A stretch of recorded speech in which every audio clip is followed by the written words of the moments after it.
তাহলে রথযাত্রা তো প্রায় চলেই এলো। মন্ত্রী, জোগাড় পাতি কতদূর কি হলো? মহারাজ, এইবার তো আমি ঝাড়া হাত পা, কারণ এইবার হিসেব মতো রথ সাজানোর দায়িত্ব পড়েছে ওই গোপালের কাঁধে। তাই নাকি? তাহলে গোপাল, এই বছর রথের দায়িত্ব তোমার কাঁধে? আগে হিসেব তো তাই বলছে মহারাজ। হ্যাঁ মহারাজ, আপনার নিয়ম অনুযায়ী গোপাল বাদে রাজসভার সকলেরই একবার করে দায়িত্ব সামলানো হয়ে গেছে। হ্যাঁ, গোপালই শুধুমাত্র বাকি, তাই এই বছর সম্পূর্ণ দায়িত্ব গোপালের। বেশ বেশ বেশ, তাহলে গোপাল, রথ তৈরির কাজ শুরু করে দাও। হাতে তো আর বেশি দিন সময় নেই। হ্যাঁ মহারাজ, আমি ভাবছি কাল থেকেই রথ সাজানোর কাজ একেবারে শুরু করে দেব। গোপাল, একটা কথা মনে রেখো, এ কিন্তু রাজবাড়ির রথ, সেই বুঝেই সাজাবে। তুমি আবার কিপটেমি করে হাতের সামনে যা পেলে তাই দিয়েই রথ সাজাবে না, কেমন? আপনি না বললে মনে হয় আমি জানতে পারতাম না যে এটা রাজবাড়ির রথ। দেখেছেন মহারাজ, দেখেছেন, গোপালকে কোনো কথা বলার জো নেই, সব কথাতেই ওর উত্তর দেওয়া চাই। গোপাল কিন্তু খুব পেকে গেছে। মন্ত্রী, তুমি একটু চুপ করো তো। গোপাল ঠিক নিজের কাজ সামলে দেবে। আচ্ছা, আজকের মতো সভা এখানেই শেষ হল। সবাই এখন এসো তো, এসো।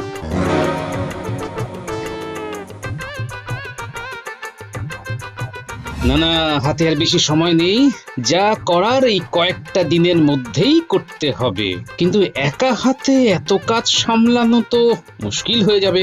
দাদু, রাজসভা থেকে ফিরলে নাকি? হ্যাঁ রে, তা তোরা এদিকে কি করছিস? আমরা তো এইখানে খেলতে এসেছিলাম। ও দাদু, তুমিও খেলবে নাকি আমাদের সাথে? আমার কি আর খেলার বয়স আছে রে? ও শোন শোন শোন, তোদের সাথে দেখা হয়ে ভালোই হলো বুঝলি। সামনেই তো রথযাত্রা, এইবার রথ সাজানোর সমস্ত দায়িত্ব পড়েছে আমার উপর। হ্যাঁ, কিন্তু একা হাতে এত কাজ সামলানো আমার পক্ষে মুশকিল হয়ে যাবে বুঝলি। দাদু, তুমি কিচ্ছু চিন্তা করো না, আমরা আছি তো, আমরা সব করে দেব। হাত দিয়ে কাজ করি, পা দিয়ে হাঁটি, আমরা সবাই লক্ষ্মী ছানা, আমরা দাদুর লাঠি। উফ, তোরা আমায় বাঁচালি। আচ্ছা তাহলে শোন শোন, আজকে বিকেলে তোরা আমার বাড়িতে চলে আয়। হ্যাঁ, কিছু কিছু ওই রং বেরঙের জড়ি, শোলা কাগজ কিনতে যাচ্ছি। হ্যাঁ, সেগুলো কেটে কেটে নকশা তৈরি করতে হবে বুঝলি। আচ্ছা দাদু, আমরা বিকেল বেলায় চলে যাব। শুধু দিদাকে 10-12টা গরম গরম বেগুনি ভেজে রাখতে বলো। আচ্ছা আচ্ছা, বেশ বেশ বেশ, এখন তাহলে আমি আসছি রে। হ্যাঁ হ্যাঁ, এসো।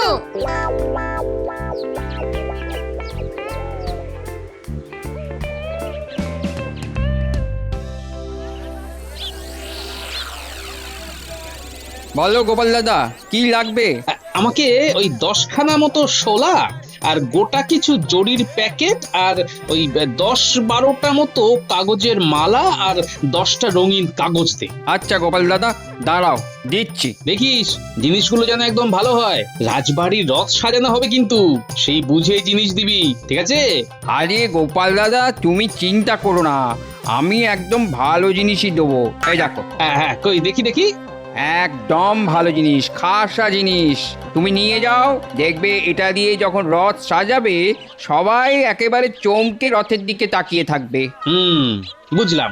তা কত দিতে হবে শুনি? তোমার কাছে আর বেশি চাইতে পারি? তুমি আমাকে ওই 20 মোহরই দাও। আচ্ছা আচ্ছা, এই নে ধর, দে জিনিসগুলো দে দেখি। এই নাও। হ্যাঁ, সাবধানে, দেখো ভেঙে না যায়। হ্যাঁ হ্যাঁ।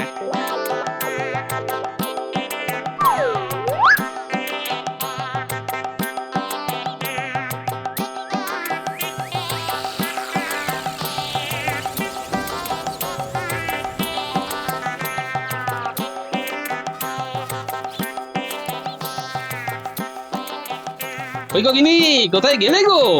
আসছি আসছি। আরে তাড়াতাড়ি এসো, দেখো কত কিছু নিয়ে এসেছি। ও মা, এগুলো কি গো?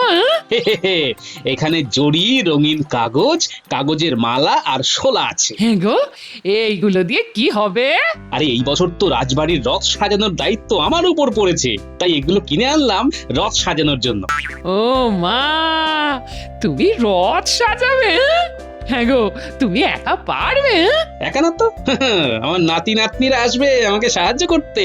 ও, পুঁটি ন্যাপলা গুলটে ওরা আসবে, তাহলে তো ওদের জন্য কিছু খাবার বানাতে হয়। হ্যাঁ? কিন্তু কি বানাই? ওরা বলে দিয়েছে বেগুনি ভেজে রাখতে, এসে খাবে। আচ্ছা আচ্ছা, আমি এক্ষুনি গিয়ে ভাজছি। যাও যাও যাও, একটু একটু মুচমুচে করে ভেজো কেমন। হ্যাঁ গো, এমন মুচমুচি করে ভাজবো যে কামড় দিতেই গোটা কৃষ্ণনগর একেবারে কেঁপে উঠবে। হ্যাঁ।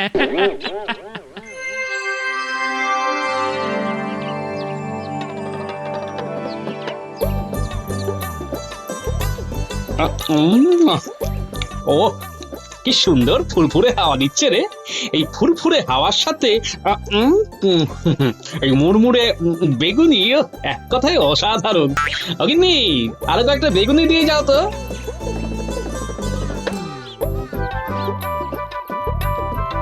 এই নাও, এই কি রে ন্যাপলা পুঁটি গুলটে, তোরাও নিয়ে নিয়ে ঠান্ডা হয়ে যাবে তো। আয় আয় আয়, তাড়াতাড়ি তাড়াতাড়ি বেগুনি গুলো খেয়ে নে। হ্যাঁ দাদু, আসছি। এইদিকে আমার কাজও হয়ে গেছে। এই এই নে এই নে, খা খা। উফ, বেগুনিগুলো দারুণ হয়েছে দিদা। দাঁড়া দাঁড়া, আমি আরো কয়েকটা বেগুনি ভেজে নিয়ে আসি। হ্যাঁ।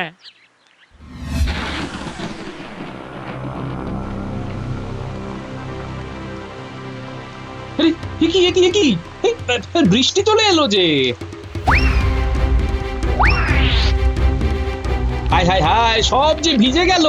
ও ওরে কুটি, শোলাগুলো ধর ধর। যা, দাদু সব যে ভেঙে গেল। এই যা যা যা যা যা যা যা যা যা, গেল গেল গেল, সব ভেঙে গেল। এইবার কি হবে দাদু? আবার তো সব নতুন করে করতে হবে। সব গেল। তোমরা ঘরের ভেতরে বসে এই কাজটা করতে পারলে না? উহ, কি করে বুঝবো বলো তো গিন্নি, এইভাবে হঠাৎ করে ঝড় বৃষ্টি চলে আসবে। এই জন্যই বলে চোর পালালে বুদ্ধি বাড়ে। হ্যাঁ, ওফ গিন্নি, এখন তোমার বক্তৃতা বন্ধ করে আমাদের সাথে সাজানো সরঞ্জাম উদ্ধার কাজে লেগে পড়ো। সবই তো গেছে, আর কিচ্ছু করার নেই। হ্যাঁ, কি বলছো গোপাল? রথ সাজানোর সমস্ত সরঞ্জাম বৃষ্টির জলে ভিজে গেছে? হ্যাঁ মহারাজ, আবার যে নতুন করে সব কিনবো তাও সম্ভব না, আমার হাত একদম খালি। মহারাজ, এই বিষয়ে আপনি যদি কিছু সাহায্য করেন। আচ্ছা আচ্ছা, ঠিক আছে ঠিক আছে, কত মোহর লাগবে সেটা বলো। বেটা তো দেখছি মহারাজের থেকে অর্থ হাতানোর ভালোই মতলব করেছে, কিন্তু এই মন্ত্রী থাকতে তো আমি সেটা তোমাকে করতে দেব না গোপাল, কিছুতেই না। মহারাজ, গোপালকে দমিয়ে দেওয়ার এটাই একটা মোক্ষম সময়। সব সময় ও নিজের বুদ্ধি জাহির করে না, এখনো নিজের বুদ্ধি বের করে রথটা সাজাক, দেখুন কেমন পারে। আপনি ওকে এক আনাও দেবেন না মহারাজ। মন্ত্রী, এই কথাটা তো তুমি একদম ঠিক বলেছ। ভালো সময়ে ভালো কথা মনে করানোর জন্য তোমাকে পরে আমি একটা উপহার দেব। যাক, গোপালের পশ্চাতে কাঠি করাও হয়ে গেল, আবার মহারাজের থেকে উপহারও পাবো। বাবা, এই না হলে কৃষ্ণনগরের মন্ত্রীর বুদ্ধি। ইয়ে মানে এই মুহূর্তে আমি তোমাকে কোনো অর্থ দিতে পারছি না গোপাল, কারণ রাজকোষ একেবারে ফাঁকা হয়ে আছে। তুমি যেভাবে পারো অর্থে জোগাড় করে রথটা সাজাবার ব্যবস্থা করো। কিন্তু মহারাজ, আমার কাছে তো এখন কোনো অর্থ নেই, ট্যাঙ্ক একেবারে ফাঁকা। জোগাড় করো গোপাল, কৃষ্ণনগরের প্রসিদ্ধ ভাঁড় গোপাল বলে কথা। তোমার তো অনেক বুদ্ধি গোপাল। হ্যাঁ গোপাল, মন্ত্রী তো ঠিক কথাই বলছে। তুমি একটু ভেবে দেখো, ঠিকই অর্থের জোগাড় করে নিতে পারবে। ঠিক আছে ঠিক আছে, আজকের মতো সভা এখানেই শেষ হলো। এই সব হয়েছে মন্ত্রীর জন্য। মন্ত্রী মহারাজের কানে নিশ্চয়ই কিছু ফুসমন্ত্র দিল, তা না হলে মহারাজ তো প্রথমে মোহর দিতে রাজি ছিলেন। মন্ত্রী ভেবেছে এইভাবে আমাকে কাবু করবে। কিন্তু মন্ত্রী মশাই, আপনি ঘুঘু দেখেছেন কিন্তু ফাঁদ দেখেননি। উফ, কি করে টাকা জোগাড় করবো? ও কিছুই তো উপায় খুঁজে পাচ্ছি না। হ্যাঁ গো, বলি তুমি এত চিন্তা করো না। এই না, হাতটা ধরো, এতে আমি বেশ কিছু অর্থ জমিয়েছি। তুমি এই অর্থ দিয়েই রথ সাজানো জিনিসগুলো কিনে আনো। না না গিন্নি, তোমার জমানো অর্থ আমি নিতে পারবো না। আরে বাবা, আমি কি আর তোমাকে দিচ্ছি নাকি? আমি এই অর্থ বাবা জগন্নাথের নামে দান করছি। তুমি আর না করো না। এই নাও, ধরো দেখি, ধরো। এই দেখো, তুমি যখন বাবা জগন্নাথের নামে দান করছো, তখন আমি আর কিছু বলবো না। তাহলে তাহলে আমি চট করে বাজার থেকে জিনিসগুলো কিনে আনি। হ্যাঁ, আচ্ছা আচ্ছা। আরে গোপাল দাদা, তুমি বলো কি লাগবে? ওই আগের দিন রথ সাজানোর জন্য যা যা নিয়ে গিয়েছিলাম, সেগুলি আবার দিয়ে দে। কেন গোপাল দাদা, কাগজের মালা কি কম পড়েছে? আরে না না, কালকে বিকেলে হঠাৎ করে ঝড় বৃষ্টি হলো, সব বৃষ্টিতে ভিজে একেবারে নষ্ট হয়ে গেছে, বুঝলি? এ বাবা, তাহলে তো সর্বনাশ। সর্বনাশ আর বলে সর্বনাশ, একেবারে যাকে বলে ওই সাড়ে সর্বনাশ। যাই হোক, দে দে দে, তাড়াতাড়ি জিনিসগুলো দে দেখি। হ্যাঁ হ্যাঁ হ্যাঁ, আমি আমি আমি সব দিচ্ছি, সব দিচ্ছি। এই 20 মোহর তো? আগে হ্যাঁ হ্যাঁ হ্যাঁ হ্যাঁ। এই যে এই নে।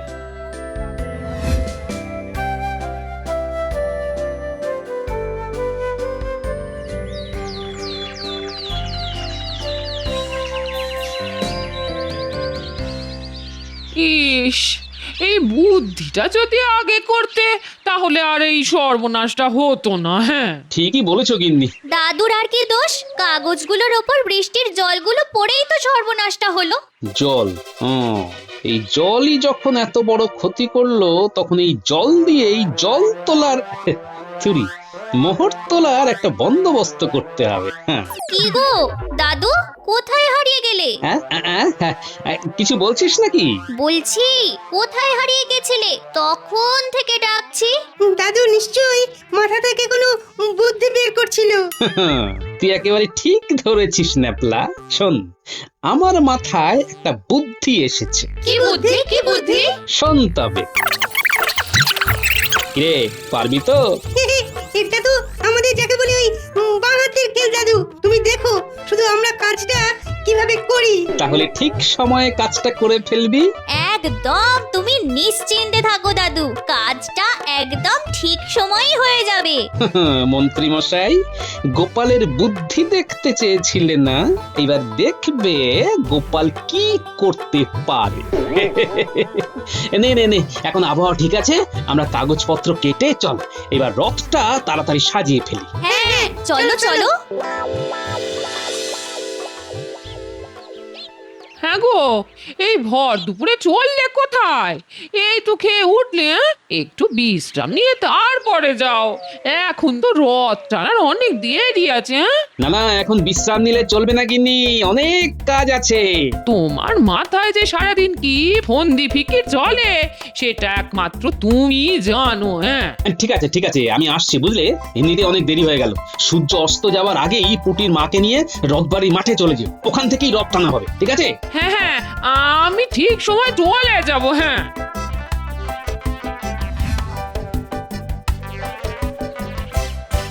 ওই তো আমার নাতি নাতনিরা চলে এসেছে। সবাই তৈরি তো? কাজটা কিন্তু খুব মন দিয়ে করতে হবে। একদম দাদু।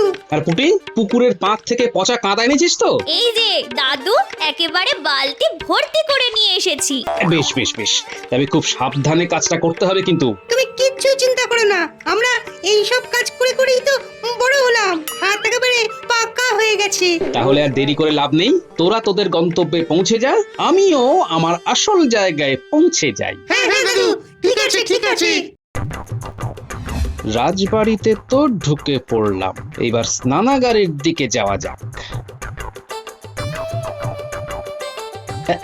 এই যে শোনো না, তোমাকে এক্ষুনি মহারাজ ওই রথ বাড়িতে যেতে বললেন। আমাকে? কিন্তু কেন? সে তো আমি জানি না, মনে হয় কোনো জরুরি কাজ আছে। তাছাড়া সবাই যখন রথ টানতে রথ বাড়ি গিয়েছে, তুমি রাজবাড়িতে একা একা ভূতের মতন কি করবে বলো? ঠিক আছে ঠিক আছে, তাহলে আমি এক্ষুনি যাচ্ছি। ও হ্যাঁ, তোমার একটা পোশাক মহারাজ আমাকে দিতে বলেছেন। কি? আমার পোশাক? আমার পোশাক আমি আপনাকে দেব কেন? এত কেনর উত্তর তো আমি দিতে পারবো না। মহারাজ যা বলেছেন তাই তোমাকে বললাম। এবার তুমি যদি একান্তই না দিতে চাও তবে আমি মহারাজের কাছে গিয়ে তোমার নামে নালিশ করব। না না না না না, নালিশ করো না, নালিশ করো না। আমি এক্ষুনি আমার একটা পোশাক দিচ্ছি।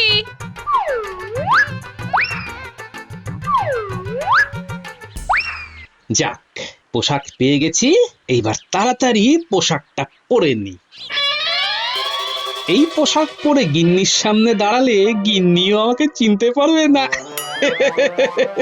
যাই, এবার আসল কাজটা সেরে ফেলি। ব্যাস, 2 বালতি জল ভরে একেবারে সাজিয়ে রাখলাম। ট্যাকে করে একটা তালা নিয়েই এসেছি। এবার ঝট করে স্নানাগারের দরজার বাইরে থেকে তালাটা দিয়ে দিই। স্নান, খাওয়া দাওয়া সব শেষ। উফ, অনেকটা দেরি হয়ে গেল।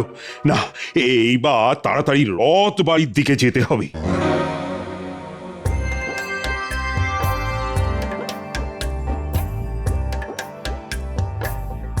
তবে যাই বলুন মন্ত্রী মশাই, এই গোপাল রথটা কিন্তু খুব সুন্দর করে সাজিয়েছে। হ্যাঁ, হ্যাঁ, ওই হয়েছে কোনো রকম। এত প্যাঁচ কষলাম, তাও ওই বেটা ঠিক বুদ্ধি করে রথটাকে সাজিয়ে ফেললো। টেকোর একেবারে গাঁটে গাঁটে বুদ্ধি। গোপালের বুদ্ধি আছে বলতে হবে। হ্যাঁ, এ কি সুন্দর সাজিয়েছে বলো তো। কি মন্ত্রী মশাই, মহারাজ এখনো আসছেন না কেন? এদিকে তো সূর্য অস্ত যেতে হাতে আর মাত্র 1 ঘন্টা সময় আছে। কি জানি, আরে বুঝতেই পারছি না মহারাজ কেন যে এত দেরি করছেন। পুটি, আমাদের দড়ি বাঁধা হয়ে গেছে, তুই তাড়াতাড়ি পাঁকের কাদাটা রাস্তায় ছড়িয়ে দে। হ্যাঁ, আমি এক্ষুনি দিচ্ছি।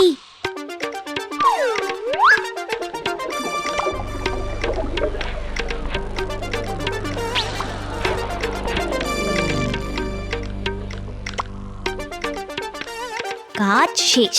নে, এইবার সবাই যে যার জায়গা মতো ঝোপের আড়ালে লুকিয়ে পড়। কত দেরি হয়ে গেল। এই সেপাই, ওইদিকে সব তৈরি তো? হ্যাঁ মহারাজ, হয়তো এতক্ষণে সব তৈরি হয়ে গেছে আর সবাই হয়তো চলেও এসেছেন। হ্যাঁ হ্যাঁ হ্যাঁ, চলো চলো চলো, আমারই অনেক দেরি হয়ে গেল। ওই তো মহারাজ আসছে। ন্যাপলা, তৈরি তো? একদম একদম। এ বাবা, কাদা! ছি ছি ছি ছি ছি, কি হলো? বাবা রে বাবা, কি গন্ধ! উঠুন মহারাজ, উঠুন, উঠুন। ছি ছি ছি ছি ছি, এইবার কি হবে? এইভাবে আমি রথ টানতে যাব কিভাবে? এমনিতেই তো এত দেরি হয়ে গেল, কি যে করি এখন? মহারাজ, মহারাজ, আপনি তো ওই পুকুরে স্নান করতে পারবেন না। কাপড়, জামা, গামছা সব তো ওই রাজবাড়িতে। আপনাকে রাজবাড়িতেই ফিরে যেতে হবে। তাই সময় নষ্ট না করে তাড়াতাড়ি রাজবাড়িতে ফিরে চলুন। ওখানে স্নানাগারে স্নান করে তারপর না হয় রথ টানতে যাবেন।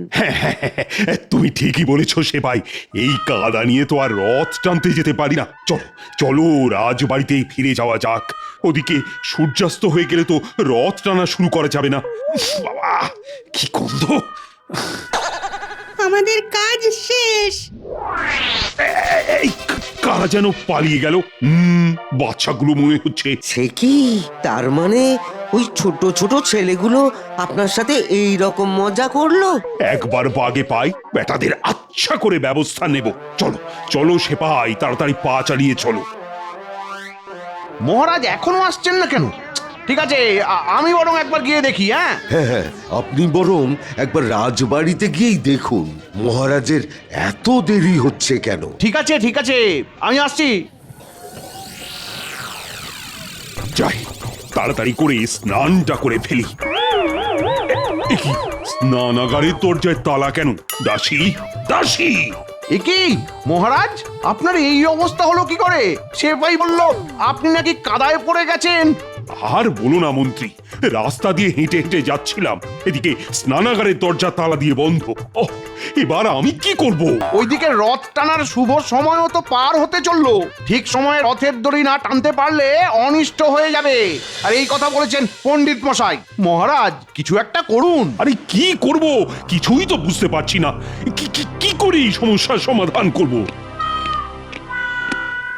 এই তো দাসী, তুমি চলে এসেছো। নাও নাও, স্নানাগারের দরজার তালা খোলো। তা তো পারবো না মহারাজ। কি, তোমার গলাটা অন্যরকম শোনাচ্ছে যে? সে তো শোনাবেই, আমি তো দাসী ছদ্মবেশে আপনার আদরের গোপাল। হ্যাঁ? ও গোপাল, আমার সঙ্গে এরকম তামাশা করো না। চাবিটা দাও, আমি স্নান করে রথ বাড়ি যাব, নইলে যে অনর্থ হয়ে যাবে সব। অনর্থ সামলাতে হলে অর্থ চাই। একদম 40 মোহর, স্নানাগারে 2 বালতি জল ভরাই আছে। আপনাকে কোনো খাটাখাটনি করতে হবে না মহারাজ। কি, 2 বালতি জলের দাম 40 মোহর? মহারাজ, আপনি গোপালকে 1 মোহরও দেবেন না। চুপ, বিপদের সময় তো কোনো কাজেই লাগতে পারো না, আবার বড় বড় কথা। গোপাল, ও গোপাল, তুমি যা চাও আমি তাই দেব। তুমি দরজা খুলে আমাকে স্নান করতে দাও। আগে মোহর, তারপর জল। এর মধ্যে তুমি যা চেয়েছো তার চেয়ে অনেক বেশি মোহর আছে। এইবার তালাটা খুলে আমাকে স্নান করতে দাও গোপাল। নিন মহারাজ, জল ঢেলে নিজেকে শুদ্ধ করে নিন।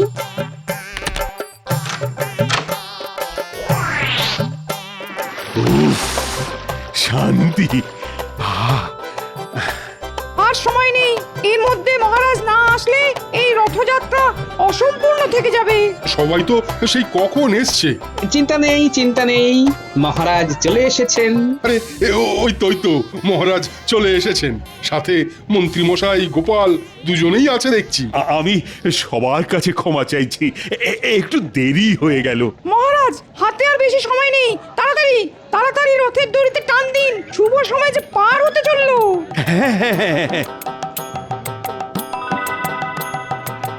সবাই বলো, জয় জগন্নাথ, জয় জগন্নাথ, জয় জগন্নাথ, জয় জগন্নাথ। গোপাল কিন্তু রথটা ভালোই সাজিয়েছে। সবই জগন্নাথের ইচ্ছে মহারাজ। দূর দূর, ভাবলাম গোপাল প্যাঁচে পড়ে যাবে, উল্টে মহারাজকে প্যাঁচে ফেলে মোহর আদায় করে নিল। মানে আমরা তো কিছুই বুঝছি না। ঠিক আছে, আমি তাহলে বলছি। এই জলই যখন এত বড় ক্ষতি করলো, তখন এই জল দিয়েই জল তোলার মোহর তোলার একটা বন্দোবস্ত করতে হবে। হ্যাঁ,